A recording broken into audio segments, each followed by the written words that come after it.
Hola amigos, ¿cómo están?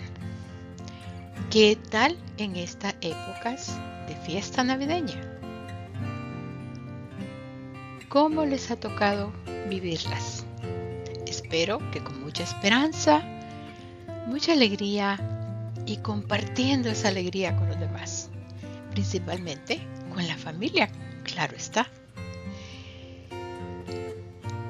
Esta época es muy significativa para todos y en todo el mundo. Pero después de que se ha pasado un poquito esa fecha importante, esa Nochebuena, esa medianoche donde el niño Jesús ha nacido y celebramos esa celebración. Y después en esa Navidad, al día siguiente, que también se comparte comida y con familias y regalos. Los niños están felices, a veces porque en muchos países los regalos son en ese día. Bueno, pero ¿no les parece que debemos pensar un poco qué pasó después? El niño Jesús no se quedó niño para siempre. Es un niño que nació como cualquier otro niño de todos los que conocemos. Y entonces es lógico que empiece un crecimiento.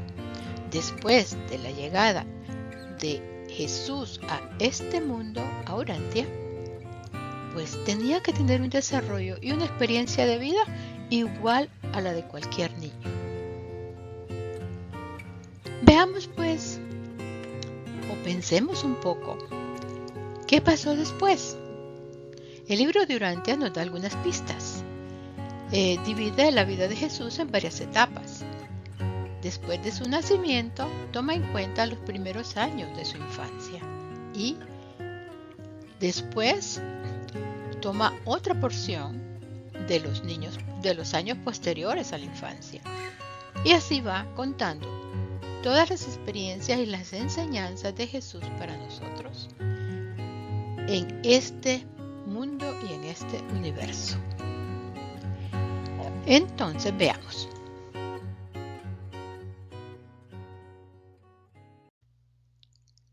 Algunos sucesos en la infancia de Jesús.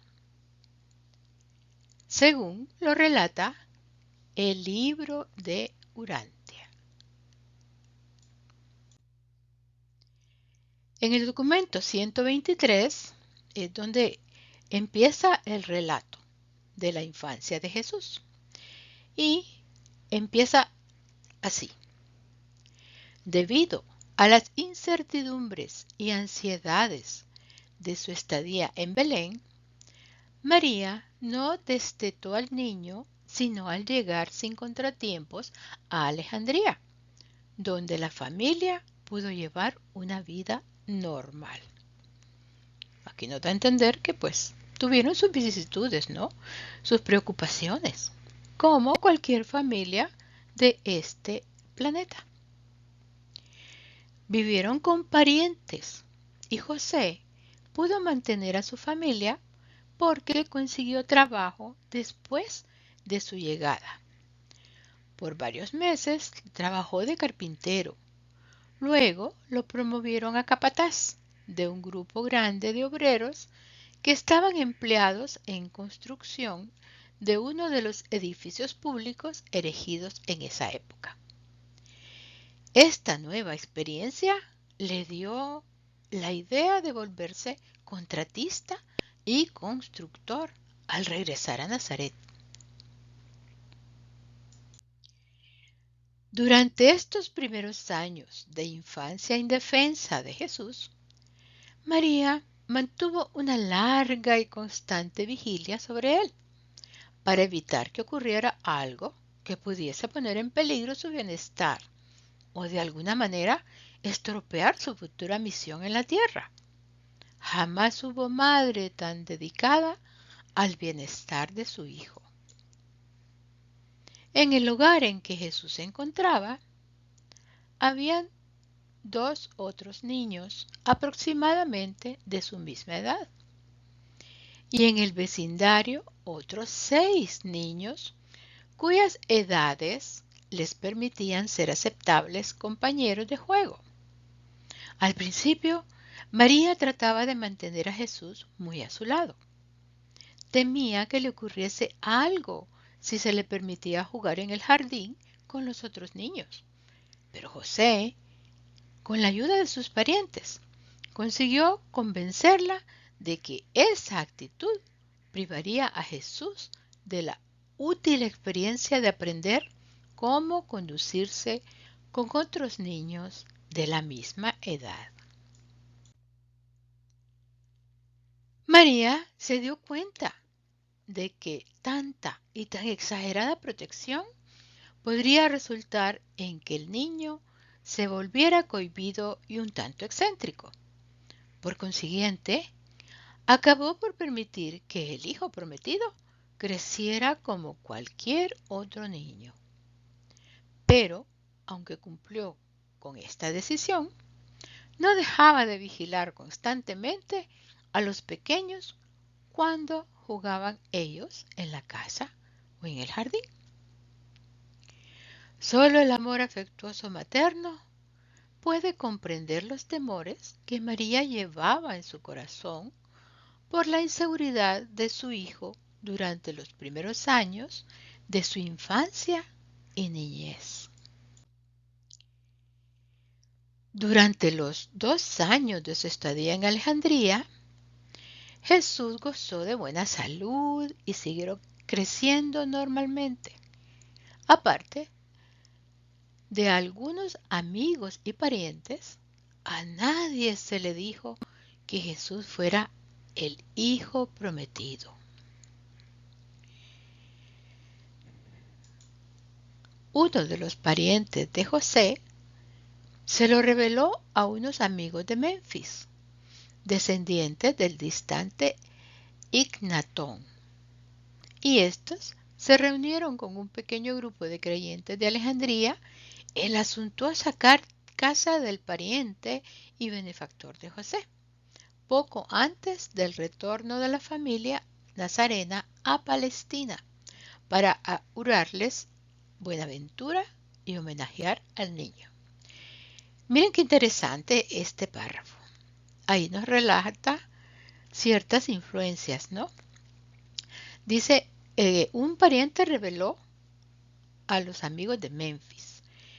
Bueno, Memphis era la capital de Egipto y era ahí donde estaba este Ignatón, que era el faraón en esa época. ¿Y qué importancia tenía todo eso? Bueno, sabemos que Ignatón trató de llevar el pueblo egipcio, o mejor dicho, lo llevó de manera muy sabia, a ser monoteísta. Ya no quería él tener tantos dioses como habían tenido los egipcios. Y supo muy sabiamente introducir todo esto, esta nueva religión monoteísta, a su pueblo. ¿Por qué? Porque estas enseñanzas de un Dios monoteísta venían de alguien anterior, de Amenemope, que se iban perdiendo lentamente la influencia que tenían sobre la mente egipcia.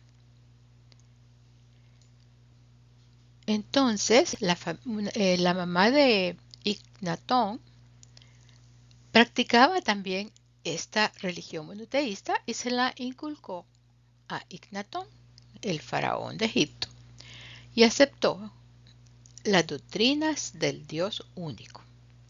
Mantuvo viva la doctrina del Elión, el Dios único, en Egipto, manteniendo así el canal monoteísta filosófico que fue viral más adelante como base religiosa para el auto-otorgamiento futuro de Micael como Jesús.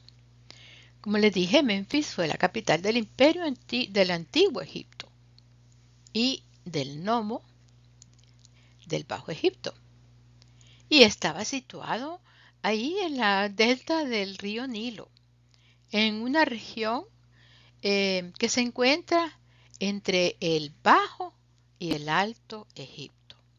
Entonces, con esta antecedentes, con este entrar en un contexto, sabemos por qué estaban estos amigos ahí y también cuáles eran sus creencias. Bueno, continuamos entonces relatando lo que nos dice el libro de Urantia. En esta ocasión los amigos reunidos, hablamos anteriormente de cómo estaban reunidos, regalaron a Jesús un ejemplar completo de la traducción griega de las escrituras hebreas. Sin embargo, primero intentaron nuevamente convencer a José y a María que se quedaran en Egipto. Y solo cuando ellos rechazaron su invitación, los amigos menfitos, o sea, de Memphis, y alejandrinos, de Alejandría, le entregaron las escrituras a José.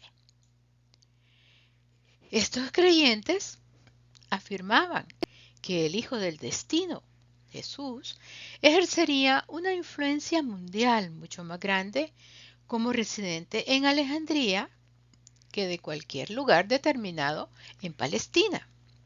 La insistencia de estos creyentes hizo que José y María demoraran su regreso a Palestina por un tiempo después de recibir la noticia de la muerte de Herodes.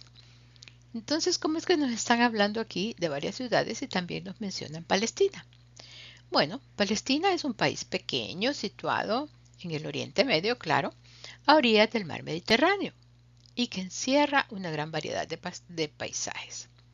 En el tiempo de Jesús estaba dividido en 3 regiones: Galilea, Samaria y Judea. Entonces, cuando ellos querían regresar a Galilea, pues claro, por eso están hablando de Palestina.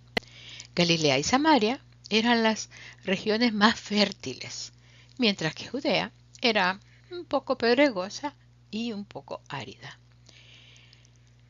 Este es como un complemento, claro, a esta lectura de la vida de Jesús, para que estemos más en contexto y podamos imaginarnos mejor las cosas. José y María entonces zarparon de Alejandría en un barco de su amigo Esraón, con destino a Jope, puerto al cual llegaron a fines de agosto del año 4 antes de Jesucristo. Se dirigieron directamente a Belén y ahí pasaron todo el mes de septiembre en conversaciones con sus amigos y parientes para decidir si debían quedarse ahí o volver a Nazaret. Ay, duras decisiones, ¿verdad? Porque imagínense, involucraba la presencia del Salvador, del Hijo de la promesa.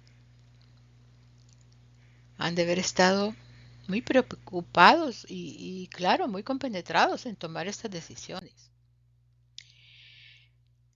María aún acariciaba la idea de que Jesús creciera en Belén, la ciudad de David. José no creía en realidad que su hijo fuera a ser el rey libertador de Israel. Además, sabía que él mismo en verdad no descendía de David, sino que pertenecía a la familia davídica solo porque uno de sus antepasados había sido adoptado por esa familia muchos años antes. María, naturalmente, consideraba la ciudad de David el lugar más apropiado para crear al candidato que ocuparía el trono de David.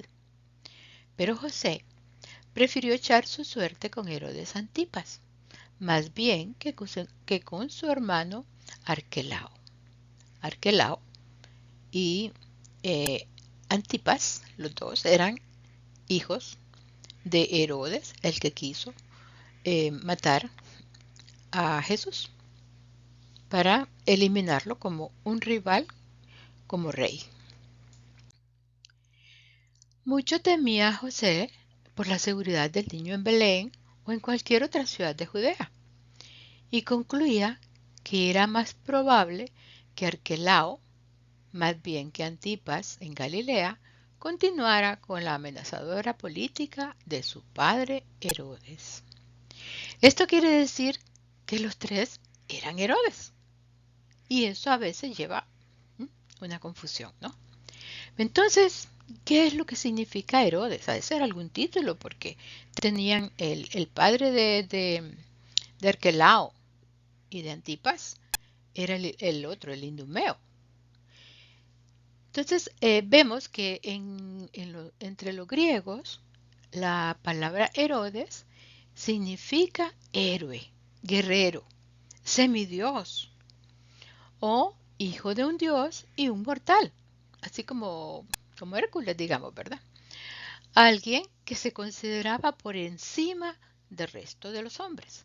Entonces vemos por qué tanto se repite el nombre de Herodes y nosotros lo tomamos como nombre y nos confundimos cuando hablan de un Herodes, de otro Herodes y de otro Herodes. Pues no, esta es la aclaración. A pesar de todas estas razones, José abiertamente dejaba saber que preferiría vivir en Galilea, porque la consideraba un sitio más indicado para criar y educar al niño. Sin embargo, le llevó 3 semanas superar las objeciones de María. Para el primer día de octubre, José había conseguido convencer a María y a todos sus amigos de que lo mejor para ellos sería regresar a Nazaret. Por consiguiente, a principios de octubre del año 4 antes de Jesucristo, partieron de Belén rumbo a Nazaret por el camino de Lida y Escitópolis, otras ciudades de ahí, ¿no? Salieron un domingo temprano por la mañana.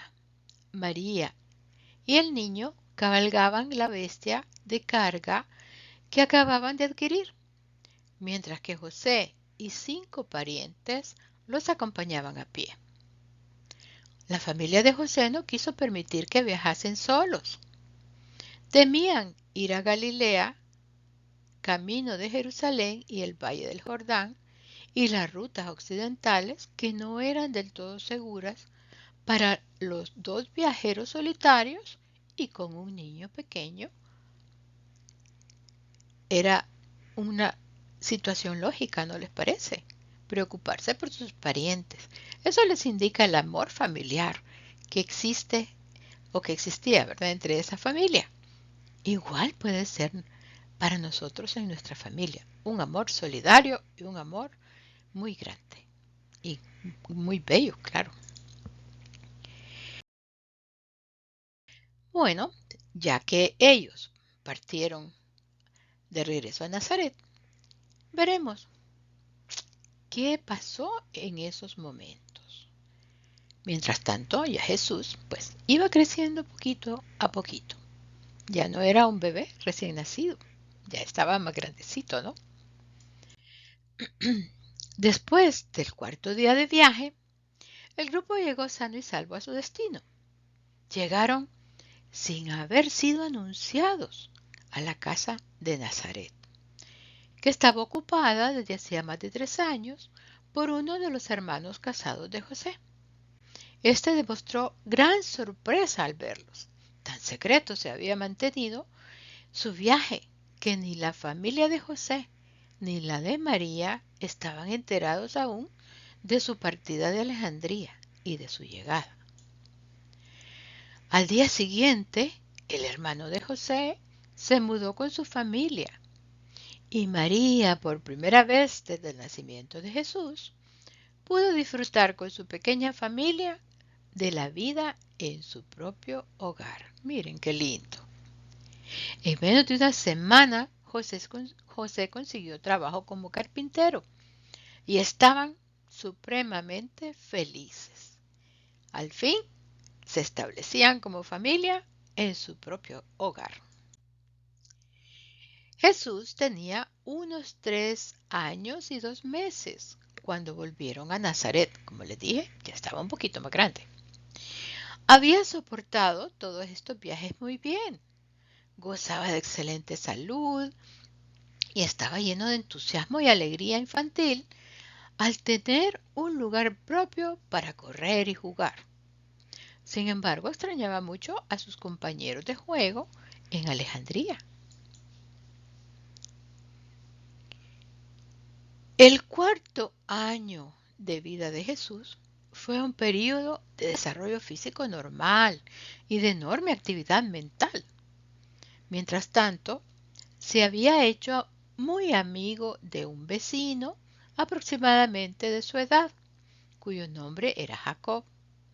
Jesús y Jacob siempre estaban felices y juntos crecieron en gran amistad y leal compañerismo. Era tal amistad y leal compañerismo que siendo Jesús el Hijo de Dios, pues imagínense, ¿qué pasaba cuando lo atacaban otros niños, cuando querían pelear con él? Pues sin duda que él evitaba todo esto, pero Jacob era el que lo defendía. Él era la defensa de Jesús con cualquier ataque de sus compañeritos de juego o de sus vecinitos.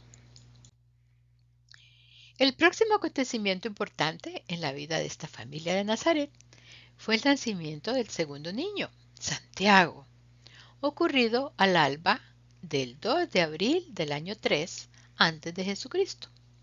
Jesús estaba feliz de tener un hermanito y permanecía largas horas observando las actividades del bebé. Imagínense tener a alguien así tan cerca. Qué suerte la de Santiago. En julio de ese año, un mes antes de cumplir Jesús los 4 años, se produjo en Nazaret una epidemia de trastornos intestinales por contagio con los viajeros de las caravanas.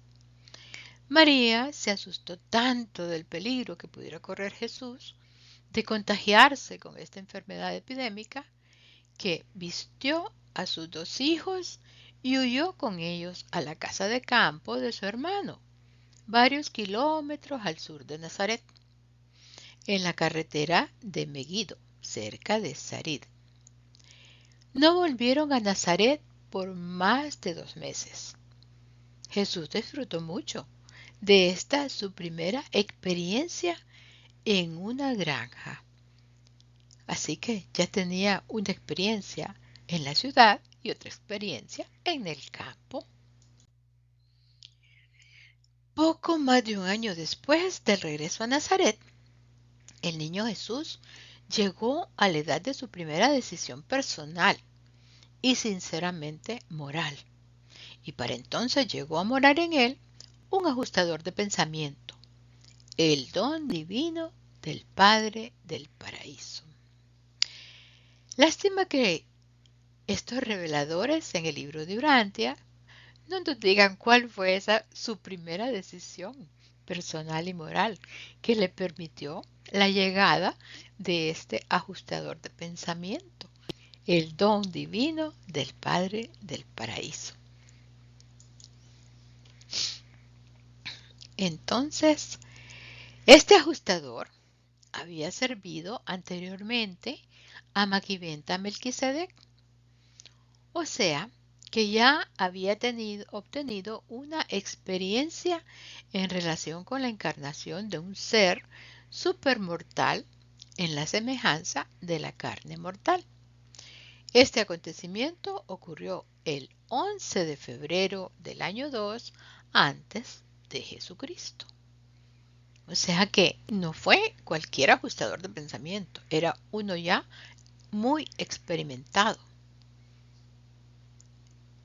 Sin duda, una gran guía y ayuda para Jesús, que en ese entonces todavía no se daba cuenta de toda la misión que tenía que cumplir. Jesús no tuvo más conciencia de la llegada del monitor divino que la que tienen millones y millones de otros niños, quienes hasta entonces y desde ese día han recibido del mismo modo al ajustador del pensamiento para que resida en su mente y trabaje por la espiritualización última de estas mentes y la supervivencia eterna de su alma inmortal, evolutiva, Ay, qué importancia tiene, ¿verdad? El ajustador de pensamiento. Miren, en todo lo que ayuda. Primero reside en la mente y trabaja por la espiritualización de estas mentes para lograr esa supervivencia eterna del alma inmortal evolutiva. En ese mismo día de febrero, terminó la supervisión directa y personal de los gobernantes del universo en lo que respecta a la integridad de la encarnación de Micael en semejanza de un niño. Y entonces, desde entonces y a lo largo del período de la encarnación, la custodia de Jesús fue encomendada al ajustador que en él residía y a los guardianes seráficos asociados, suplementados de vez en cuando por el ministerio de los seres intermedios asignados a realizar ciertas tareas específicas de acuerdo con las instrucciones de sus superiores planetarios. Imagínense qué bonito todo esto, ¿no? Esta narración que nos permite conocer detalles de la infancia de Jesús. ¿Cómo fueron delegando ellos en otros seres celestiales esta supervisión y ayuda a la misión que traía Jesús?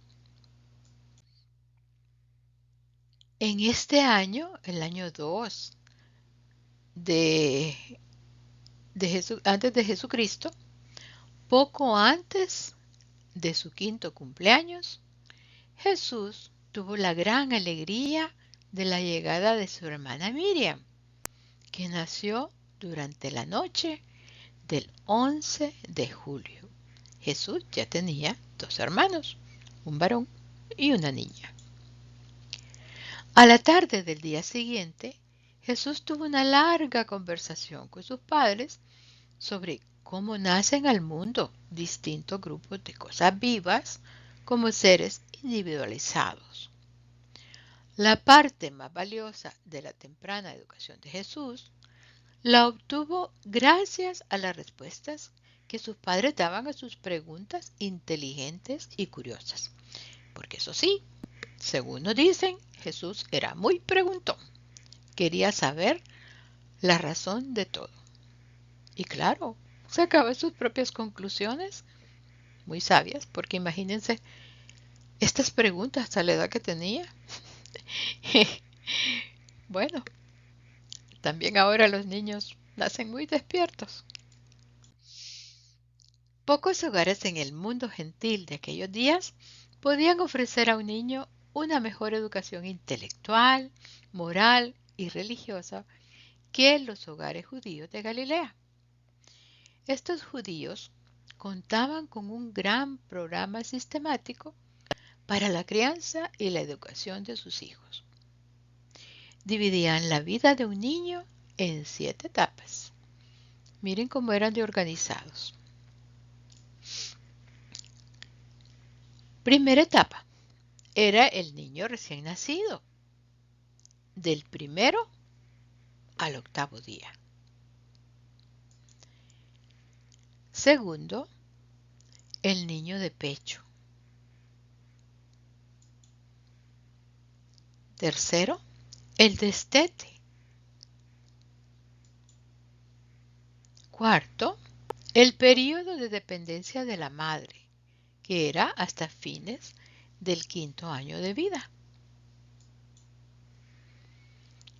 Quinto, el comienzo de la independencia del niño, cuando en el caso de hijos varones, el padre asumía la responsabilidad de su educación.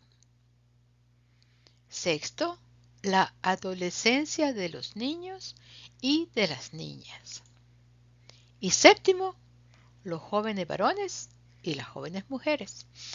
Los judíos tenían mucho empeño en llevar la educación o el crecimiento de los niños en estas etapas. Les ponían muchísima atención.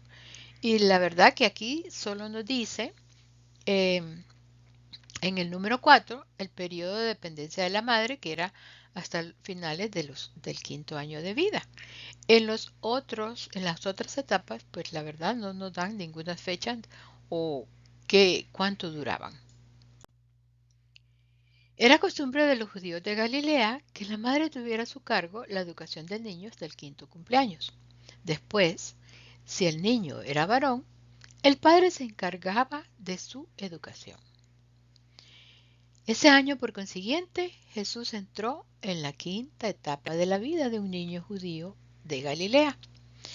Así ocurrió que, el 21 de agosto del año 2 antes de Jesucristo, María formalmente entregó a José la educación futura de su hijo. ¿Cuántas cosas habrán pasado en la mente de María, no? Aunque José se hizo cargo directamente de la educación intelectual y religiosa de Jesús, su madre seguía ocupándose en su educación hogareña. Le enseñó a cuidar de las hiedras y las flores que crecían en las paredes del jardín que rodeaban completamente el terreno hogareño. Cuidó de que hubiera sobre el techo de la casa, el dormitorio de verano, cajones de arena en los que Jesús hacía mapas y practicaba su escritura en arameo, griego y más adelante en hebreo, porque con el tiempo aprendió a leer, escribir y hablar perfectamente estos tres idiomas. La primera gran sorpresa de su joven vida la experimentó Jesús cuando aún no había cumplido los 6 años. Miren qué temprano. Le parecía al niño que su padre, o al menos su padre y su madre juntos, lo sabían todo, como cualquier niño de nuestra época, ¿verdad? Imaginaos pues la sorpresa de este niño curioso cuando al preguntar a su padre la causa de un leve terremoto que acababa de ocurrir, oyó que José le respondía: «Hijo mío, no lo sé». Así comenzó una prolongada y sorprendente desilusión al descubrir Jesús que sus padres terrenales no eran omnisapientes, como también les ocurre a nuestros queridos niños en la época que vivimos, ¿no? Se dan cuenta de que ya los padres no son los sabios que ellos pensaban. Antes de que Jesús cumpliera los 6 años, a principios del verano del año 1 antes de Jesucristo, Zacarías e Elizabeth con su hijo Juan visitaron a la familia en Nazaret. Jesús y Juan disfrutaron mucho durante esta visita, la primera según recordaban. Aunque los visitantes tan solo pudieron quedarse unos pocos días, los padres hablaron de muchas cosas, incluso del futuro de sus hijos. Mientras así hablaban, los niños jugaban con trozos de madera en la caja de arena sobre el techo de la casa y también se divertían de muchas otras maneras como niños que eran. Después de conocer a Juan, que venía de los alrededores de Jerusalén, Jesús empezó a manifestar un inusitado interés por la historia de Israel y comenzó a preguntar en gran detalle sobre el significado de los ritos del sábado, los sermones de la sinagoga y las fiestas de conmemoración recurrentes. Su padre José le explicó el significado de todas estas celebraciones. El primero, la festividad de la luz, a mediados de enero. Duraba 8 días y las celebraciones comenzaban prendiendo una vela la primera noche, agregándose en forma sucesiva una más cada noche. En este festival se conmemoraba la dedicación del templo después de la restauración de los servicios mosaicos por Judas Macabeo. Era un gran logro para ellos y entonces lo celebraban con justa razón. Luego venía la celebración del Purim a comienzos de la primavera, la celebración de Esther que liberó a Israel. Si ustedes recuerdan, Esther era judía y se casó con un rey persa. Y el imperio persa quería exterminar a todos los judíos. Claro, ellos no sabían que su reina Esther era judía. Y Esther logró convencer a su esposo para que no se, o sea, que no fueran a matar a todos los judíos, como eran los planes del primer ministro, digamos, que tenía este rey.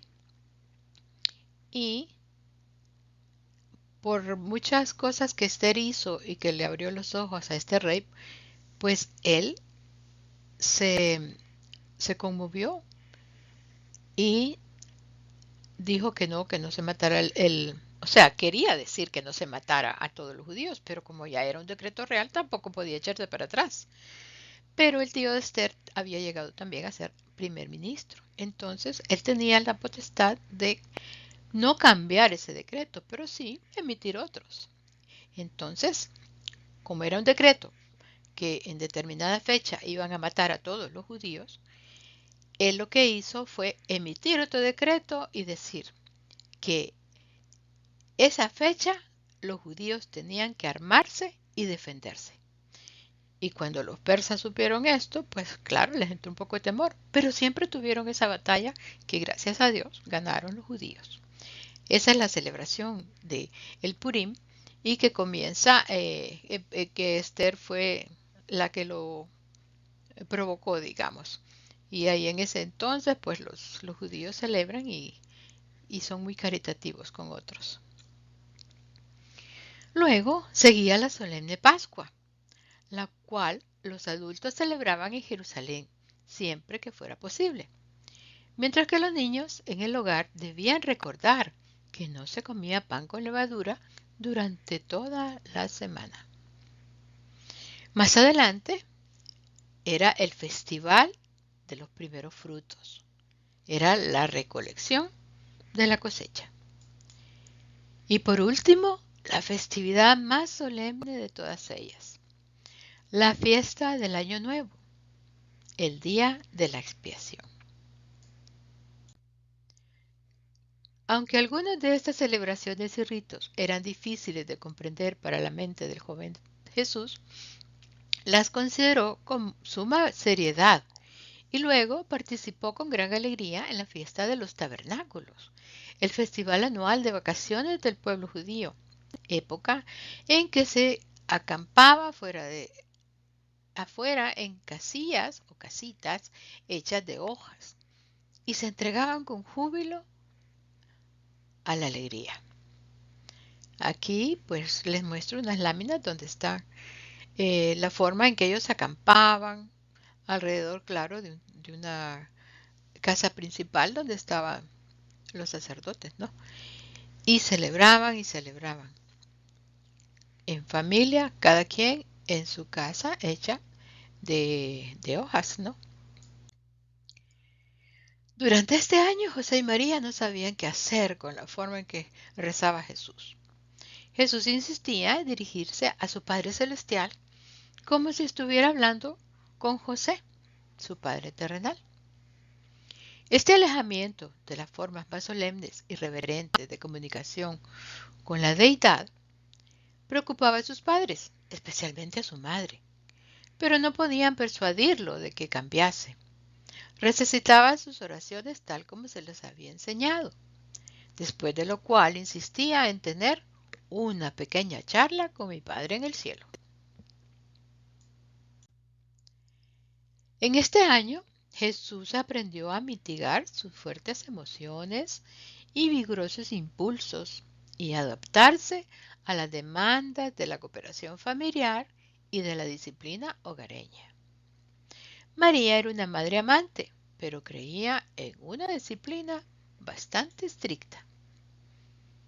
Sin embargo, en muchos aspectos, José ejercía un mayor control sobre Jesús, puesto que solía sentarse con el muchacho y explicarle las verdaderas razones por las que era necesario limitar la satisfacción de los deseos personales mediante la disciplina, para contribuir al bienestar y tranquilidad de toda la familia.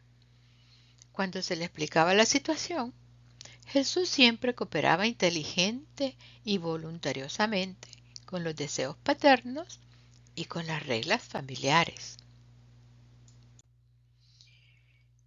El único verdadero accidente que sufriera Jesús hasta ese momento fue una caída por las escaleras de piedra del jardín que conducían al dormitorio que tenía techo de lona.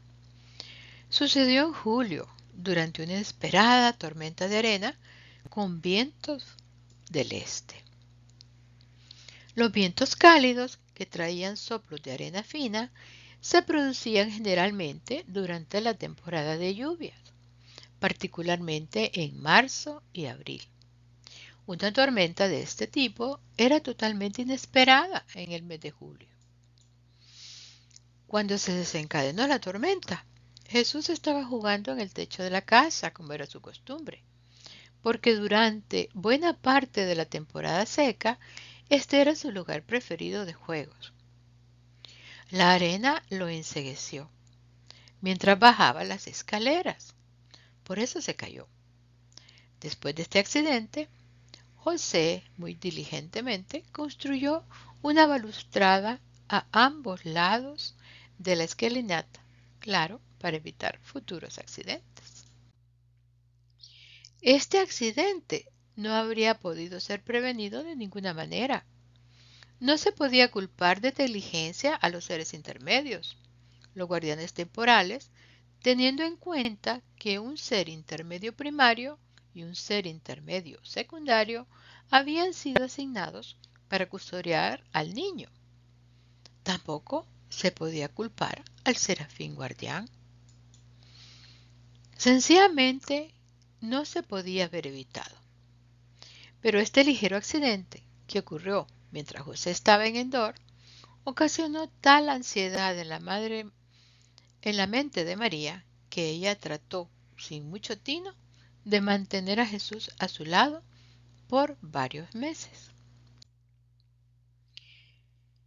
Jesús tenía ya 7 años de edad en que los niños judíos supuestamente comenzaban su educación formal en las escuelas de la sinagoga.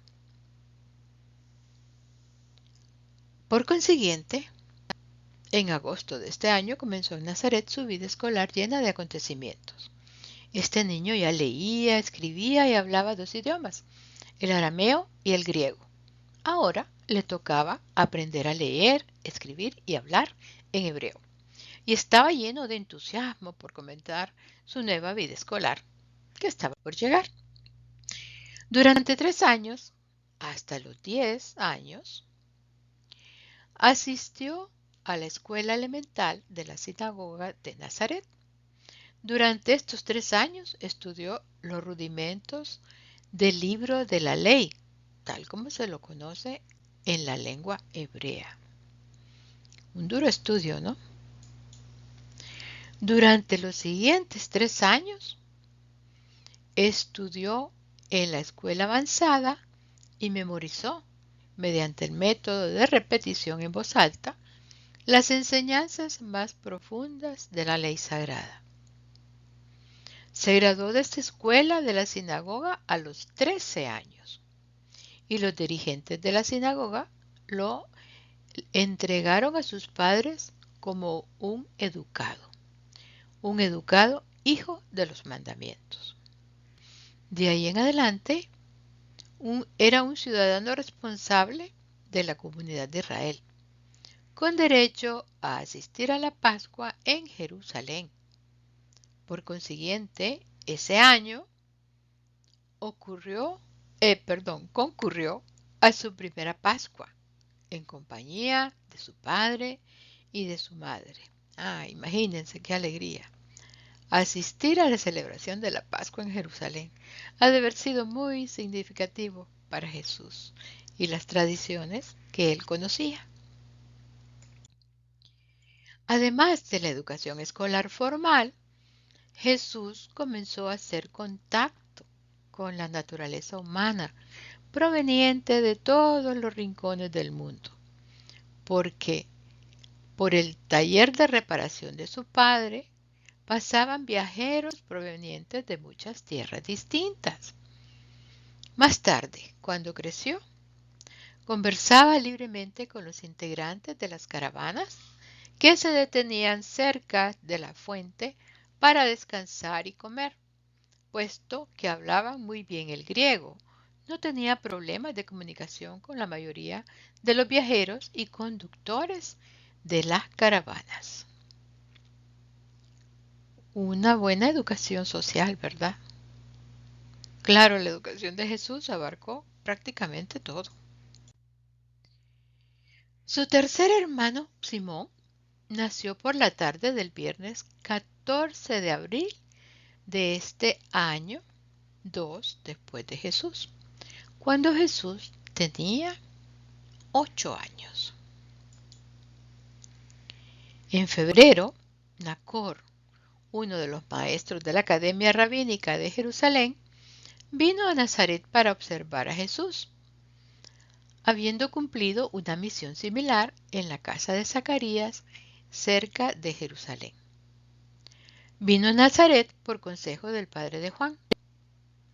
Aunque al principio se escandalizó un tanto por la franqueza de Jesús y su manera poco convencional de relacionarse con cosas religiosas, atribuyó estas características a la lejanía de Galilea de los centros de enseñanza y cultura hebreos, y aconsejó a José y a María que le permitieran llevarse a Jesús para Jerusalén con él, donde contaría con las ventajas de la educación y de la enseñanza en el centro de la cultura judía. Debido a una diferencia de opiniones que existía entre María y José, María estaba de acuerdo en que Jesús se fuera, pero, se fuera para continuar su educación, pero José no. Entonces tenían esa diferencia de opiniones. Y debido a esta diferencia de opiniones entre José y María, Nacor solicitó permiso para plantearle el asunto directamente a Jesús. Jesús escuchó con atención. Habló con José, con María, con un vecino, con Jacobo el albañil, y cuyo hijo era su compañero favorito. Y 2 días más tarde les dijo que, puesto que había tal diferencia de opinión entre sus padres y consejeros, y puesto que no se sentía competente, para asumir la responsabilidad de tal decisión, porque no tenía ideas definidas a favor de una u otra alternativa. En vista de la situación entera, finalmente había decidido hablar con su Padre en el cielo. Y aunque no estaba perfectamente seguro de la respuesta, pensaba que sería mejor que se quedara en su casa, con su padre y su madre. Y Jesús dijo: ellos que tanto me aman, harán más por mí y me guiarán mejor que un grupo de extraños que tan solo ven en mí un cuerpo y observan mi mente, pero que difícilmente me conocen verdaderamente. Todos se maravillaron y Nacor se regresó a Jerusalén. Aún nosotros, ¿no? Nos maravillamos de la respuesta de Jesús a tan temprana edad. ¿Qué tan maduro era ya?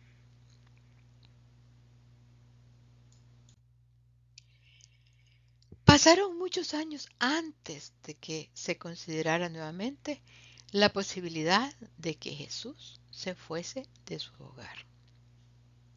Y es hasta aquí donde el libro de Urantia nos relata esta infancia de Jesús, estos primeros años de su vida, porque luego en el otro documento ya está hablando de los años posteriores a la infancia de Jesús, que son siempre muy interesantes y que yo los animo a seguir leyendo en este libro tan especial y que nos cuenta cosas que no conocemos de la vida de Jesús. Espero que les haya parecido muy interesante todo lo que leímos, lo que narramos, algunas aclaraciones que les pude hacer y que nos animemos a ver en cada niño al niño Jesús, en su crecimiento, en su infancia, comprender las actuaciones de cada uno, porque cada vez los niños nacen más despiertos, conocen cosas que a nosotros no nos tocó conocer en nuestra niñez y pueden tomar decisiones y son más maduros.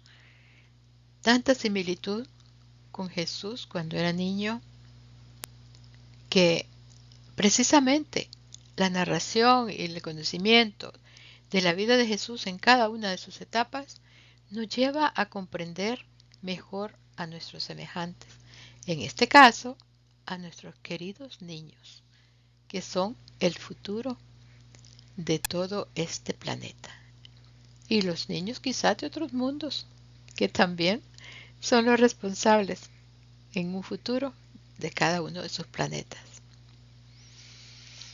Maravillosa historia, ¿no les parece? Espero que la hayan disfrutado y que hayan tomado algunos fragmentos o frases que puedan meditarlas más profundamente. Y bueno, también les deseo que terminen, que continúen celebrando esta temporada navideña que aún no termina. Gracias. Felices fiestas. Y aprovecho como siempre para explicar. Destellos es un programa especial para crecimiento espiritual en relación con el libro de Urantia y otras fuentes que se transmite desde Houston, Texas a través de Urantia TV, sus redes sociales y también por Radio Internacional Urantia todos los lunes a las 8 p.m. hora central de México. Y su recepción en diferido o su repetición en diferido es a las 3 de la mañana los días martes, siempre hora central de México, facilitando así a nuestros amigos urantianos en España y otros lugares del mundo el que puedan ver y escuchar el programa a una hora apropiada para ellos. Como siempre, gracias por tu preferencia. Y también les dejamos aquí el código QR para que puedan acceder a todas las grabaciones de los programas de Destellos. Solo enfocas la cámara sobre el código y esta te lleva a la página. O también puedes usar el link urantia.tv pleca Destellos. Y ahora sí, amigos, los invito al siguiente programa del próximo lunes. No se lo pierdan y que disfruten estos días. Gracias. Muchas gracias.